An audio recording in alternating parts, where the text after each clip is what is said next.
Hey Betty Nation. So just doing my work for Friday for Saturday's racing, and I've come across. I mean, I don't want to take all the credit because it was mentioned on the Racing Post podcast, and so I thought I'd take a look at this race myself. Battle of Waterloo. Okay, so we have a look at our in running. I've got two screens up. So Battle of Waterloo here, 5 o'clock. Right, first time out, we can see Weightman held up, in touch, this time took clean hold to post, raced freely, led over two furlongs out, soon dropped out, tailed off on ease inside final furlong. So it was 385 to 1 Betfair SP on debut and went down to a low of tens. Even the commentator mentioned how well it was running. On this occasion, Betfair SP was 6.6 and it went down to 4. Pulled too hard, and I don't think the jockey was strong enough then. And today we've got Luke Morris on. Now I need to do a little bit more research about this horse. The favourite today, it's a 1-2 shot, and the favourite is True Believe. If we look at this here, first time out, strong, looked well, dwelt, and towards rear, headway, halfway, chase leaders. But look at this, 2.46 with Betfair SP. The low was 2.48. Betfair SP here, slowly into stride in last pair, got very keen on downhill run and switched right over 4 furlongs out. 3.6 to 3.7. Now, yes, I know the races are phenomenally well. I mean, they're fantastic, aren't they? Obviously, big prize money. Yes, I get that. But we're not talking about who's going to win. We're talking about in-play trade. We're talking about trying to beat the odds from one price to another in-play, pre-race to in-play, and then we're locking that profit. So we don't really care if this horse is better or worse than the rest of them, because all we care about is a potential in-play trade. So we go and have a look at this 5 o'clock race, and we click on Battle of Waterloo.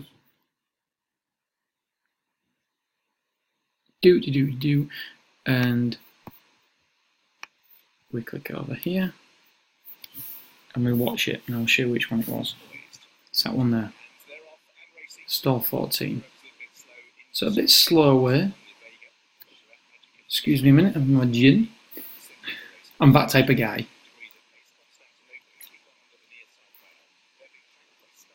My pinky's up. So there it is now. Battle of Waterloo.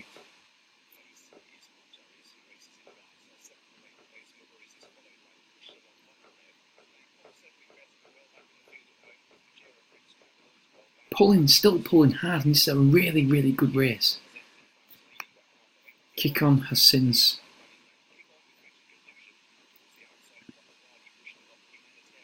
ran to 107. Group 1. That is nuts. Constantable. And look, there it is there, still. Look, you'll hear the commentator now. Towards the outside is Mubaris and Constantinople. Just behind them, Humanitarian. Still travelling well. Battle of Waterloo running a mighty race. Boom. As they enter now the dip. Let's Kick On out in front. Humanitarian pulls out to try and get a crack. Then Constantinople, Mubaris. So, yeah, but still I know that the horse was miles back, but it travelled all over. The horse ran well in a Group 1. And also, look, this horse here has won a group. That one there has gone on to win a maiden. I know it was only a maiden, but it won by 10 lengths and got a mark of 95. Right. The other form is working out really, really well. I can go into that later, maybe. Not in this video, but maybe tomorrow. So Azana, next time out, 9-2. But the interesting thing here is when we watch the race. Now, we'll soon see it because it pulls too hard. They're off. Jumped away from the British Stallion Star DBF Novice Stakes. Slowly away. Oh, she is. Dance Uber. One that broke well towards the far side. Battle of Waterloo with the white sleeves very handy early on. Battle of Waterloo will lead. Too keen. By a couple of lengths to Reloaded, chasing it on that. But, just 1 second. In the green and red is Azana. We need to hear something. The near side is now beat it. The blue colours just off the speed. Then is Frederick Barbarossa in the red and yellow. Just off the pace, the Stars of Mythical Tribe is next. Further back to find Tell William Motawaj. Chances also in that group in mid-pack along with Shimmering Dawn. But up front, it's the Morning Gamble, Battle of Waterloo, who leads a length clear. It's a Morning Gamble, right? So just bear that in mind. I can't remember what else I was going to say, what my point was. But look, this horse is travelling over everybody. Yes, I know he pulled too hard, but the problem is, I do believe that the jockey, I don't believe the jockey did the horse any favours there. I believe he let the jockey let the horse control him rather than the other way around. And it should be the other way around. He should be controlling the horse. Yes, and I do agree that sometimes you can't. However, the reason why this horse, look at it, it's gone out like a light bulb. But the reason why this horse pulled so hard is because there was no other horse that could take him on in this race because it wasn't good enough. Now, today's race, we have got obviously a lot stronger race. So, and by the way, Azano's gone to run a very, very good race. Come second since, rated 103, and it was travelling all over him. Yes, I know it pulled hard, so it didn't affect the price too much, but it still went, from 6s to 4s, or thereabouts on the Betfair. But this race today is going to be a much, much higher calibre race. Well, it's got, is it? It should be. It should be. The favourite, let's have a look at the favourite. True Belief. Racing Plus mark of 89 already.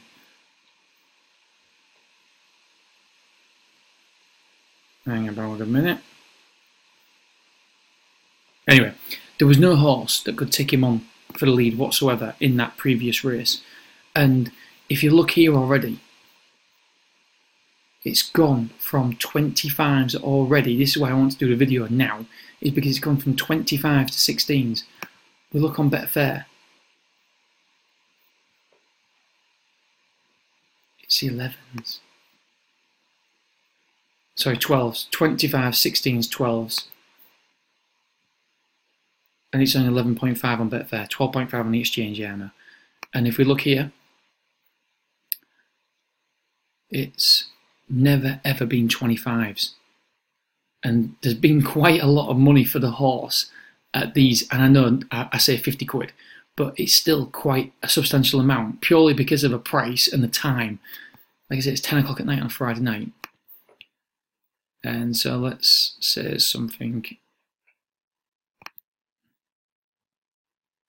See, look, see? Hardly anything for it.